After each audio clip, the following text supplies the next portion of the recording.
Fajar Lumintang, Wahyudin,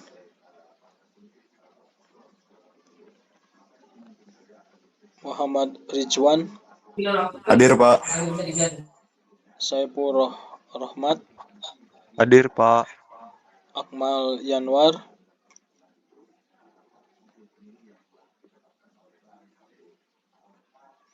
Muhammad Haikal, Hadir Pak. Ruli Dermawan, Hadir Pak. Miftah Mugi, Hadir Pak.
Riana Adi, Hadir Pak. Dery Irawan, Hadir Pak. Firman Kusuma, Hadir. Hadir Pak. Randy Setiawan, Widya, Hadir Pak. Agus Lestio, Dendi Herdiansah, Abdullah, Surya Nugraha, Hadir Pak. Yudi Wahyudi, Hadir Pak. Rangga Andra, Hadir Pak. Dede Siti, Hadir Pak. Kenapa Pebi ininya? Iya Pak, ikut ke PB. Pebi.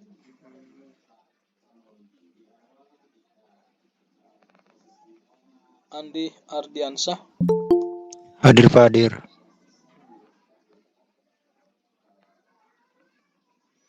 Rainaldi,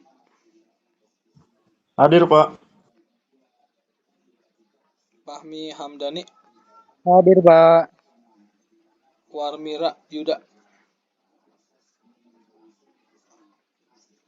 Resti, Untuk Marwira, izin Pak, lagi sakit katanya. ya, Resti Piteriani, Resti hadir Pak, ikut di Rizka. Sinyalnya jelek. ya, Rizka, Rizka hadir Pak. Lisnawati, Hadir Pak. Dita Puspitasari, Hadir Pak. Siap Saptiani, Hadir Pak. Suherti, Hadir Pak. Tiar Sukma, Present Pak. Present Pak. Risen, Nurman Ramdhani, Hadir Pak. Miftah Faujan, Hadir Pak. Abdul Aziz, Aziz Febriansah, Untuk Ajis juga izin Pak, nganter Marwira yang sedang sakit. ya, Agun Mahendi, Hadir Pak. Sarah Cahya, Hadir Pak. Pebi Hermalia, Hadir.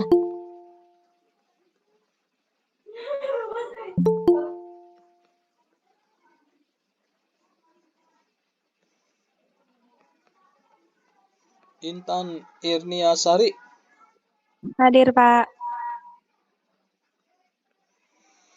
Ali Akbar. Raden Ayu Juwita.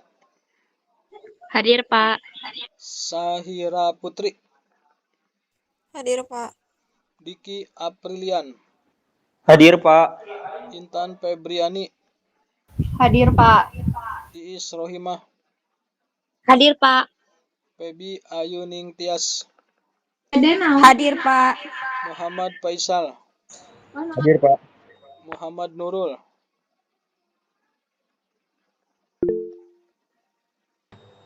Pak, mohon maaf. Untuk Akmal Yanuar, izin Pak, katanya lagi pulang kampung dulu, mamanya mau dioperasi Pak, lagi di perjalanan. Ya. Oke. Kenapa Pak, mohon Fajar izin. Lumintang? Ya, Fajar kenapa? Lumintang hadir, Pak. Oh, nanti Tadi di ini telat lagi. masuk, Pak.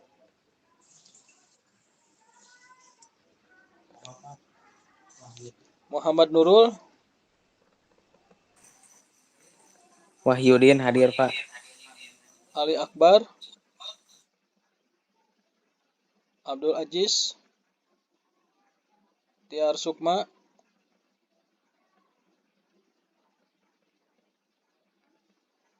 Abdullah. Hadir, Pak. Dendi.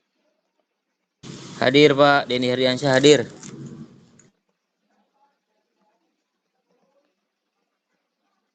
Agus Lestio. Randy Setiawan. Akmal Yanuar. Izin Pak. Wahyudin. Hadir, Pak. Fajar Lumintang. Hadir, Pak.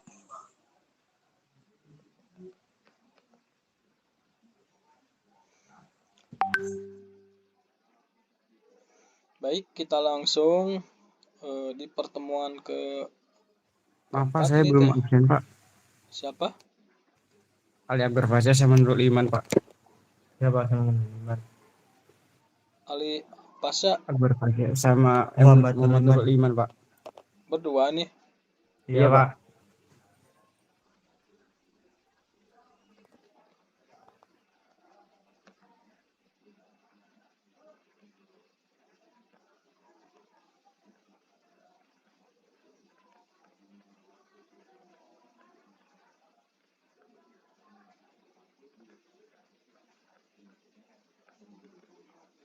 Ali apa? Oh, Ali Akbar.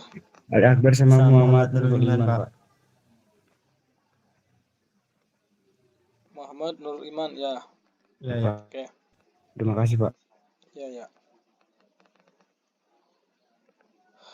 Masuk ke materi keempat ini ya. Bener ya keempat ya? Betul, Pak. Iya. Ya, baik. Ini tentang sikap positif terhadap situasi.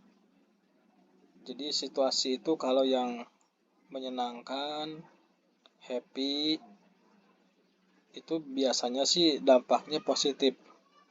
Tapi ketika sikapnya negatif, situasinya negatif, misalnya kita dirugikan, dihardik, terus juga tidak diberi hak gitu. Apakah kita akan bersikap positif atau malah kebalikannya? Nah, jadi materi ini mendorong ini Agus Listo ya.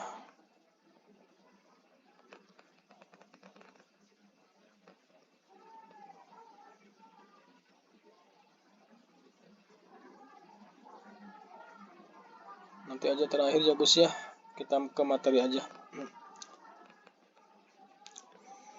Nah, kembali kepada pemahaman sikap. Sikap adalah sesuatu yang memang yang ada di dalam diri kita,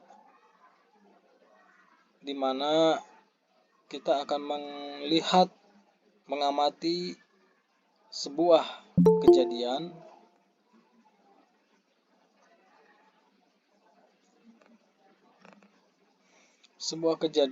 tentu kejadian ini atau keadaan berdasarkan pengamatan,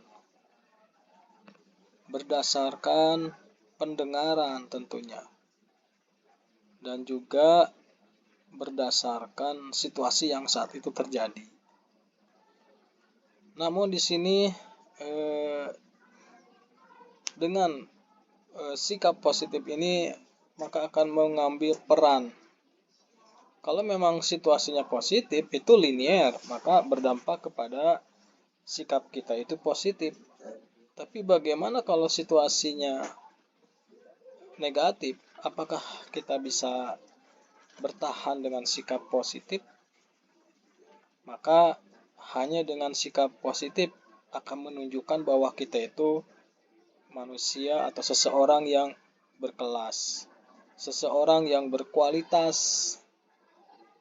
Jadi untuk melihat orang ini berkualitas atau tidak, itu dilakukan dengan situasi-situasi yang negatif. Apakah dengan situasi yang negatif itu sikapnya akan negatif atau positif? Nah, sehingga kita harus memahami dulu sebetulnya sikap positif itu seperti apa. Ya. Sikap positif itu sebuah langkah, sebuah tindakan, sebuah harapan, yaitu bagaimana caranya dia itu memberikan sesuatu yang baik dengan berpikir yang jernih. Jadi walaupun dia jahat, tetap kita itu dia bersifat baik. Walaupun situasinya tidak menguntungkan, tetap dia itu bersikap baik. Ya, karena memang dia itu fokusnya ingin memberikan kebaikan kepada orang yang baik dan ingin memberikan kebaikan kepada orang yang tidak baik. Ini yang menjadi kata kunci kenapa kita harus memiliki konsep berpikir positif. Nah, jadi bagaimana nih cara berpikirnya agar kita itu berpikir positif? Tentunya ketika ada suatu kejadian, ya, suatu keadaan, itu jangan langsung diponis. Harus lihat dulu orang-orang di sekitar, ya.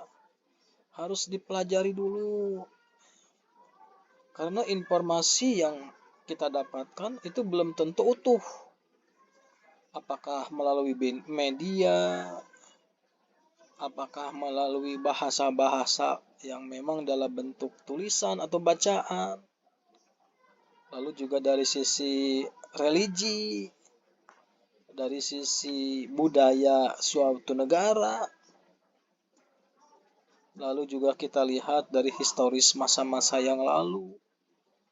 Berbagai macam pengalaman tentunya. Jadi berpikir positif itu ada alat ukurnya atau barometernya. Jadi orang yang punya berpikir positif itu seperti bagaikan padi, semakin tua semakin merunduk.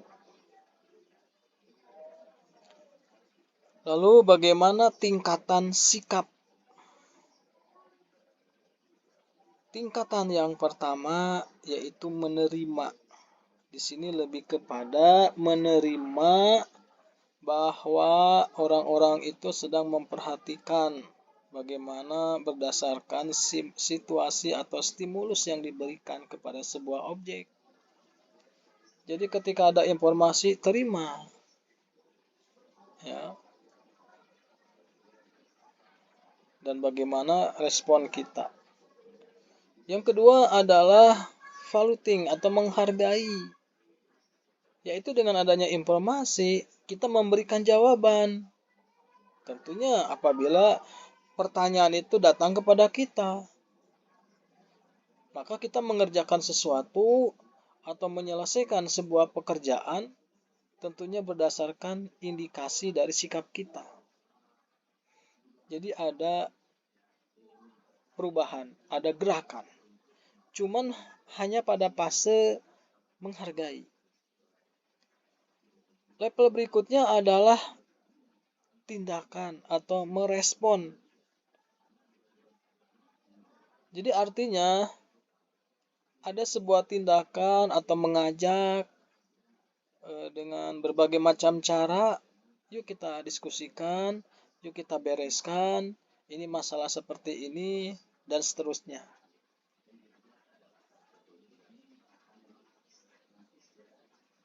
Lalu tahap terakhir adalah responsil, yaitu punya rasa tanggung jawab.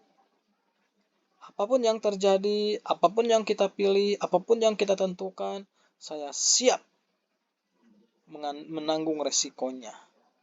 Kalau itu baik, siap baik. Kalau itu negatif, saya perbaiki. Jadi siap. Tidak bermental cemen. Maka dari itu kita punya konsep. Jadi positif itu bukan hanya sebuah angan-angan, ya, hanya sebuah keinginan. Bagaimana sih sikap orang yang positif? Seperti apa sih konsepnya? Pertama tentunya dari personal, diri sendiri. Ya. Seperti mari kita saling menghargai diri kita. Ada saatnya tidur, jamnya istirahat. Kita harus tidur. Kita hargai tubuh kita. Ketika menyampaikan informasi, kita diberikan beban, tanggung jawab, diberikan titipan, sampaikan. Amanah. Ketika ada sesuatu, jangan sampai disembunyi-bunyi, katakan dengan sejujurnya. Karena kalau tidak jujur, personal kita akan tercela. Punya rasa keyakinan, punya rasa tanggung jawab. Itu secara personal. Lalu secara interpersonal, lebih dalam lagi. Ada emosi, ya, ada rasa, ada maaf, ada empati, ada open, keterbukaan. Lebih interpersonal. Lalu baik secara defense dan actionnya seperti apa, tunjukkan bahwa orang yang positif itu punya kreatif, orang yang positif itu punya inovatif, orang yang positif itu punya daya kuasa, gigih, dan semangat. Itu secara gerak, secara langkah, itu akan kelihatan. Tapi kalau personal, interpersonal itu tersembunyi. Kayak jujur, yang tahu kan diri kita. Kayak beramanah, yang tahu kan diri kita. Yakin diri kita, ya. Emosi, perasaan, empati diri kita. Jadi soft skill sama hard skill itu diperlihatkan. Maka itulah orang yang punya konsep sifat positif. Nah, sekarang ada tanda-tanda individu yang mempunyai sikap positif. Jelas ya, punya rasa yakin diri atau pede akan segala kelebihan dan akan segala kekurangan. Pede aja. Jadi dia tidak akan takut kalau kekurangannya kelihatan. Ya itulah saya. Yang kedua adalah bisa melihat kelebihan orang lain. Kita tahu, oh ini kelebihannya begini. Kita tahu orang ini kelebihannya begitu dan seterusnya. Tetapi dengan berbagai macam kelebihan, itu jangan sampai kita itu punya prasangka yang jelek. Lalu berikutnya, orang yang positif itu bisa melihat peluang. Peluang, bahwa itu adalah peluang kita, dan itu harus kita dapatkan, dan itu harus kita cari. Mampu melihat peluang pada setiap keadaan, situasi apapun. Ketika krisis sedikit pun, dia punya peluang. Itulah hebatnya orang yang berpikir positif. Lalu yang keempat, ketika ada sebuah penyesalan, dia akan fokus. Fokus bukan permasalahannya, bukan masalah penyesalan, tapi fokus untuk menyelesaikan sebuah masalah. Bagaimana sesuatu yang tidak mungkin kok bisa? Sesuatu yang mustahil kok bisa? Dan yang kelima, punya rasa semangat untuk memberi. Apanya yang diberi? Nilai manfaat kita. Karena menunjukkan sifat baik. Dan yang keenam adalah Dia bertanggung jawab secara total, bukan sembunyi menyalahkan orang lain. Jadi kesimpulannya, sikap mental positif ini yaitu punya peluang, punya solusi, dan goalnya menjadi pribadi orang yang sukses. Bersikaplah positif, fokus kepada permasalahan, selesaikan, dan akhirnya mendapatkan peluang. Maka bagi mereka yang punya sikap positif, maka berpikirnya itu selalu positif, selalu tercapai, selalu terpenuhi, selalu mudah, selalu yakin. Dan kata-katanya selalu memberikan inspirasi yang positif. Tindakannya, langkahnya, perilakunya positif. Dan akan bergaul dengan orang-orang yang mendorong mereka itu menjadi orang-orang yang positif. Nah, tadi di awal pernah saya sampaikan bahwa self-esteem atau harga diri. Harga diri yaitu sebuah nilai yang memang sangat luar biasa. Makanya harga diri itu bagaimana caranya kita memiliki potret sebuah kecakapan, sebuah value, dan sebuah keberhasilan. Itu ada di dalam diri. Karena harga diri itu adalah kepercayaan diri dan penghormatan diri. Itu bisa dibilang harga mati istilahnya. Makanya harga diri itu harus kita siapkan, harus kita jaga. Makanya kita harus punya kepercayaan diri, harus punya kepuasan diri, dan punya rasa hormat kepada diri sendiri. Hargai diri sendiri. Bagaimana mau dihargai orang lain, sama diri sendiri juga kurang. Maka berpenampilannya yang bagus, bertindak yang bagus, berbahasa yang bagus. Kalau di sekolah, jadilah yang berprestasi. Kenapa? Untuk menjaga harga diri kita. Nah, harga diri itu kan harus dibentuk, ya. Makanya ada faktor yang mempengaruhi harga diri. Dikaitkan dengan kehidupan. Ya, bagaimana kehidupan kita itu tidak selamanya indah. Kita harus hadapi masalah-masalah. Lalu juga dikaitkan dengan usia. Ya. Bagaimana kita di usia remaja, di usia orang tua, di usia nanti lebih tua lagi. Lalu juga dari sisi kuliah ya sekarang itu bagian dari brand kita, harga diri kita. Lalu juga kita berusaha menjadi orang yang bertanggung jawab. Lalu juga dari beberapa rangkaian kegiatan berusaha untuk sukses. Ya. Terus berulang kali sukses walaupun ada gagal, ya. Mencoba untuk mencari atau berbisnis dengan tangan sendiri, dengan keringat sendiri, dengan penghasilan sendiri, itu menunjukkan harga diri dan budaya kultur ya yang memang yang baik ya. Serta sangat realitas ya. Ini terukur. Makanya aspek harga diri ini beririsan dengan emosi atau perasaan akan diri sendiri. Ya, yang kedua adalah perasaan dengan hidup kita. Ada keinginan, ada capaian. Walaupun nanti akan ada halangan, rintangan, atau situasi yang sulit, tapi kita bisa menunjukkan sikap yang positif dan ketahanan emosional. Kontrol emosinya terkelola dengan istilah dewasa.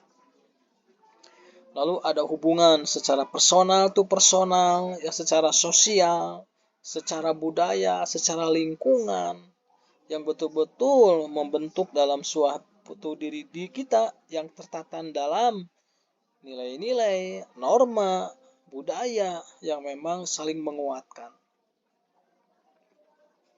Lalu juga ada pengaruh kenapa harga diri kita rendah. Karena kita kurang pede atau prestasi kita rendah. Coba kalau nilainya C atau D, ya kita juga agak malu.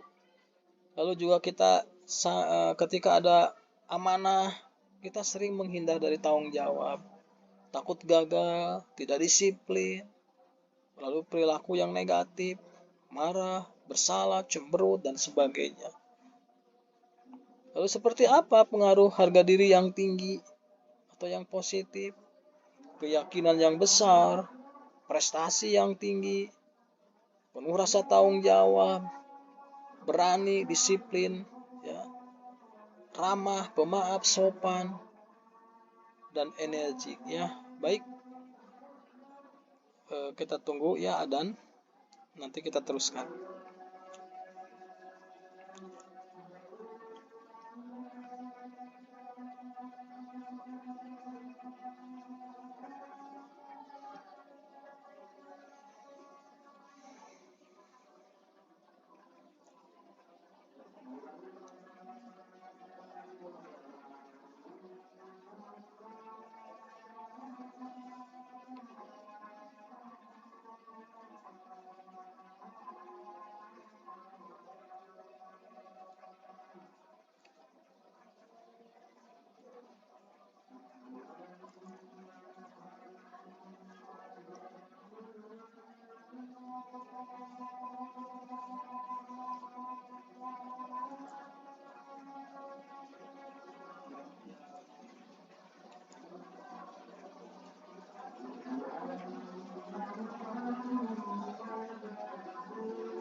Baik, kita teruskan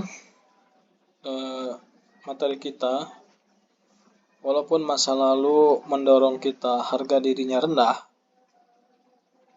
tapi itu nggak apa-apa, itu masa lalu. Namun bagaimana harga diri kita itu sekarang lebih meningkat, ya.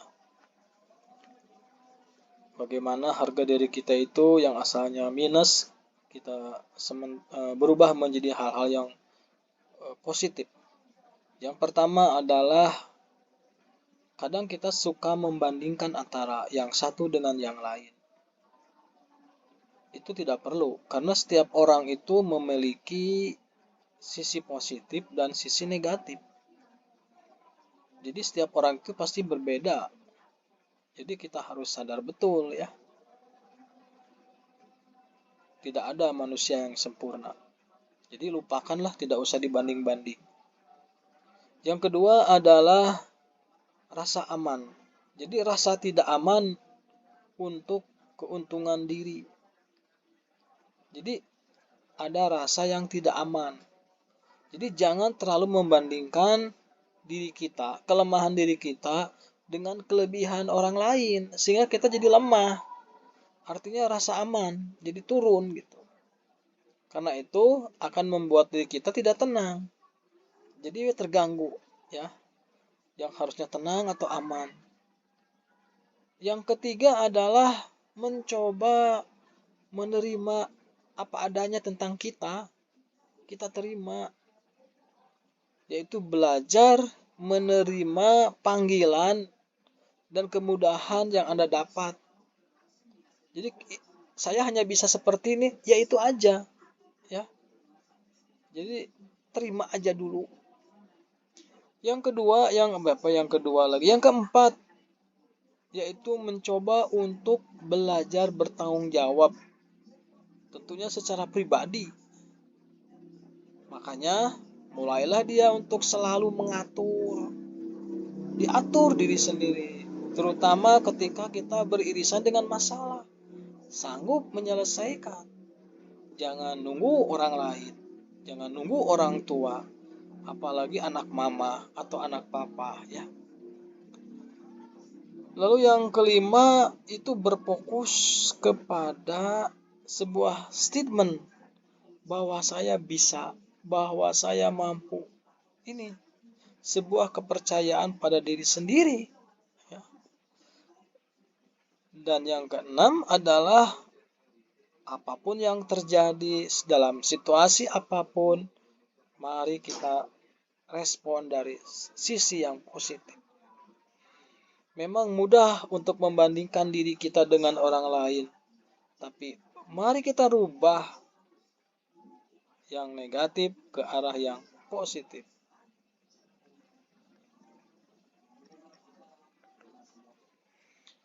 Lalu efikasi diri ya. Jadi lebih ke arah keyakinan kita atau kontingensi, yaitu kemampuan kondisi kita untuk menggerakkan atau untuk memobilisasi, yaitu tumbuhnya motivasi. Apakah dengan kognitif ketika ada sesuatu bergerak, bertindak, lalu melaksanakan dalam sebuah kegiatan, itu menjadi sebuah nilai. Makanya ada efikasi diri spesifik, yaitu merefleksikan sebuah keyakinan kita bahwa kita tuh mampu. Ayo kerjain, ya, ayo kerjakan. Yang kedua adalah efikasi diri umum, yaitu merefleksikan sebuah keyakinan untuk menyelesaikan berbagai macam situasi kalau umum, ya. Berbagai macam situasi, siap menyelesaikan dalam keadaan apapun, dan goalnya adalah hasil. Jadi apa sih sumber efikasi diri? Tentu ada sumbernya. Pertama, pengalaman secara personal. Kedua, pengalaman antara kita atau orang lain. Lalu persuasi verbal. Ya. Jadi ini kaitan dengan sugesti atau bujukan terhadap personal bahwa kita itu percaya bisa menyelesaikan sebuah masalah atau hambatan yang dihadapi. Lalu yang terakhir, kondisi psikologis dan emosional kita. Makanya komponen efikasi diri yaitu bagaimana kita bisa melakukan penilaian diri sendiri. Penilaian tentang kesungguhan kita dalam menyelesaikan pekerjaan, dalam masalah keunggulan diri, dan dalam masalah prestasi. Ketegasan diri dalam masalah ketegasan menyelesaikan pekerjaan, ketegasan dalam pengambilan keputusan, ketegasan dalam sebuah pendirian. Lalu kesediaan, siap menerima tantangan, siap menerima perubahan, dan siap menerima resiko. Nah, untuk efikasi ini lebih kepada kognitif, konatif, dan afektif. Kognitif masuk ke dalam pikiran, menjadi sebuah keyakinan dalam diri sendiri, dan akhirnya kita punya kemampuan dan pasti bisa. Lalu konatif itu tindakan, gerakan, langkah bagaimana perbaikan diri kita ya dalam melakukan interaksi antara kita dengan orang lain, lebih ke arah action.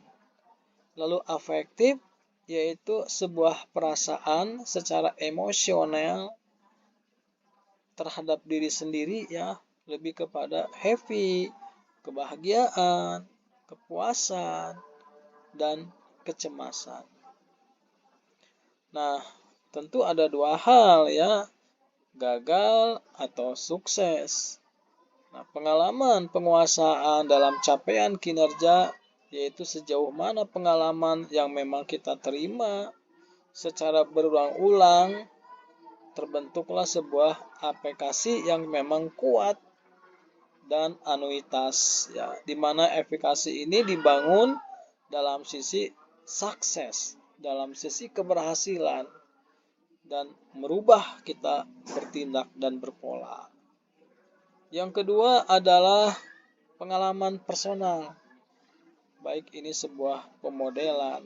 Artinya bahwa keberhasilan atau kegagalan itu tergantung sejauh mana kita mengamati beberapa afeksi seseorang. Lalu yang ketiga adalah persuasif terhadap sosial. Artinya bahwa afeksi diri sendiri itu bisa berbagi informasi baik secara objektif dan juga bagaimana actionnya atau tindakannya. Dan yang keempat adalah peningkatan secara fisik dan psikologis.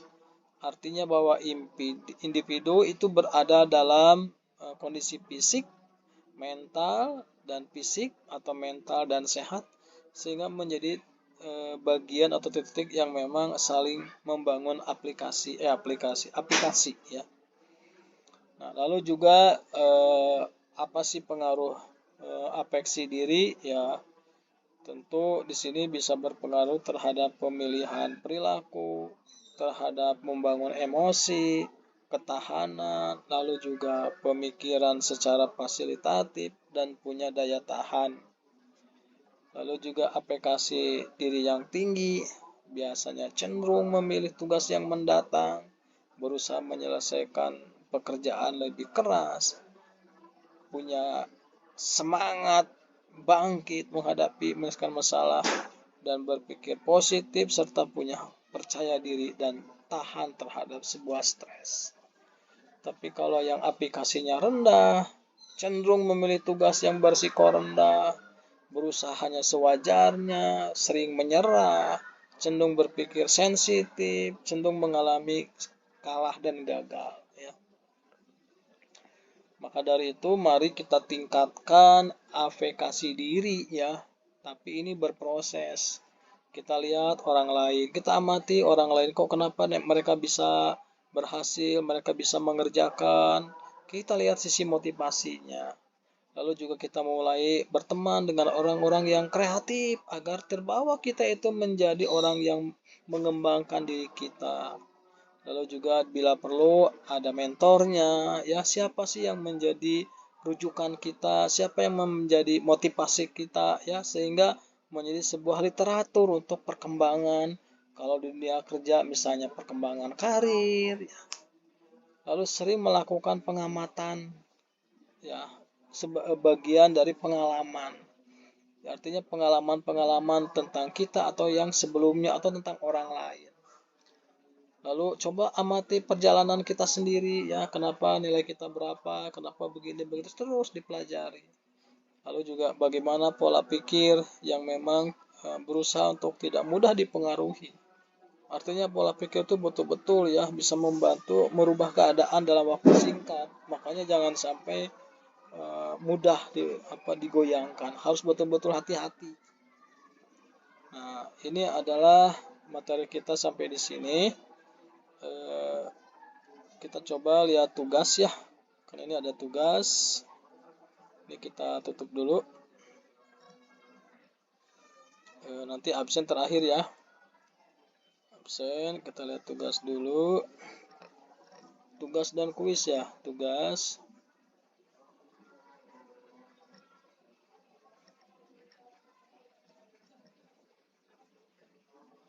Tugas.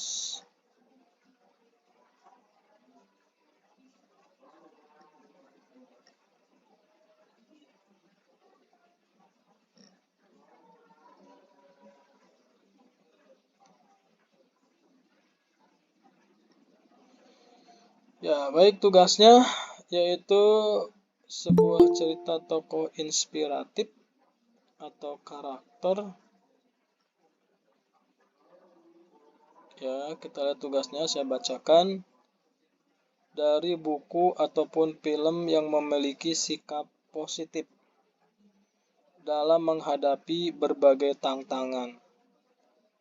Nah, di sini lebih kepada coba ceritakan, coba gambarkan bagaimana sikap positif dari tokoh itu. Nah, artinya bahwa mahasiswa ini mencari sebuah cerita baik dari YouTube atau dari artikel tentang tokoh inspiratif atau karakter ya.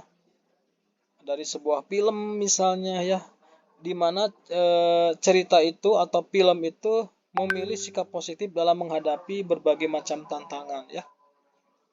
Nanti ceritakannya bisa dalam bentuk video ya, kalau menceritakan. Kalau dalam bentuk naskah bisa aja itu mah dari internet ngambil. Tapi kalau dari video mah kan sama sendiri, dicerna dulu baru dijelaskan. Baik, saya tanya dulu nih, untuk tugas dari Irawan cukup jelas dari? Jelas, Pak. Oke ya, kalau jelas saya lanjut ke kuis.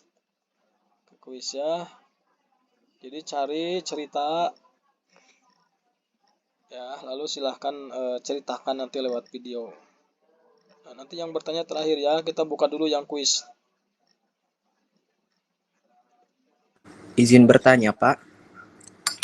Nanti dulu kita ke kuis dulu ya, biar selesai.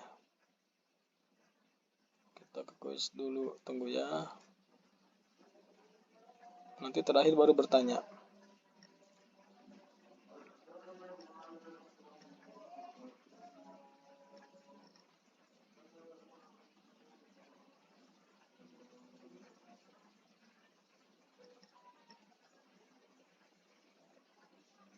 Nah, ini kuisnya ya, udah muncul ya. Oh, lagi OTW, tunggu ya. Ya, udah muncul kan? Ish. Mengapa penting bagi individu untuk mempertahankan sikap positif, terutama dalam situasi yang sulit atau yang tidak menyenangkan? Nah, itu pemahaman kita ya. Apa perbedaan antara sikap positif dengan sikap negatif? Itu tadi yang slide terakhir ya.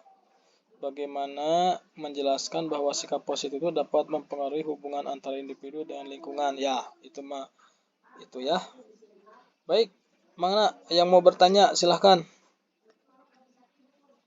Silahkan yang Terkait mau bertanya. Ya, terkait Firman, mangga. tugasnya, Pak, kan video ya. Itu Mm-mm. ada batas minimal durasi videonya nggak, Pak? Bebas lah. Yang penting mah kalau bercerita itu kalau mungkin 5 menit ya atau 3 menit ya. Pokoknya di atas 1 menit ya. Baik, Pak. Terima kasih. Ya, cari ya di internet, di radio, di artikel, di video, di film ya. Itu setelah dipahami cerita itu baru sampaikan ya. Ya, Firman Baik, ya. Pak. Terima kasih. Baik, yang lain ada yang bertanya yang lain? Tidak ada ya. Kita kembali ke absen dulu ya. Khawatir belum di absen nih, ada yang kelewat.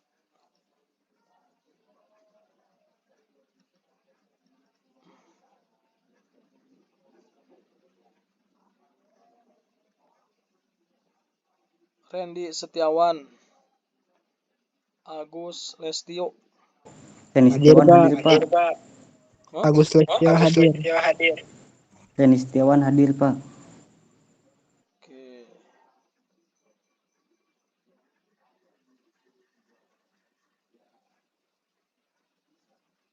Randy Setiawan. Agus Listio hadir?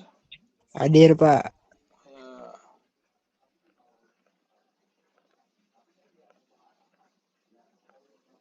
Tian Sukma. Abdul Aziz.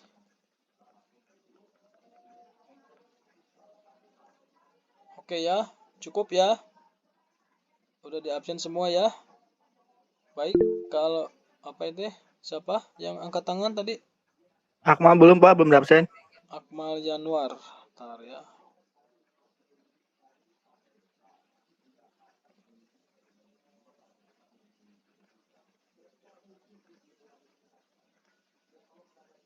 Oh, izin ya, hadir ya.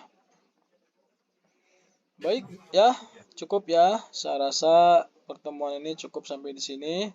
Silahkan tugasnya dikerjakan. Untuk yang video silahkan dibuat linknya. Nanti kalau videonya bisa berat, nanti kirim di Google Drive, kirim linknya. Jadi jawabannya dikirim linknya aja ya. Ke WA, boleh ke WA grup atau ke WA dan juga ke admin ya. Saya rasa cukup sudah pertemuan ini. Selamat malam. Assalamualaikum warahmatullahi wabarakatuh. Waalaikumsalam. Waalaikumsalam warahmatullahi wabarakatuh.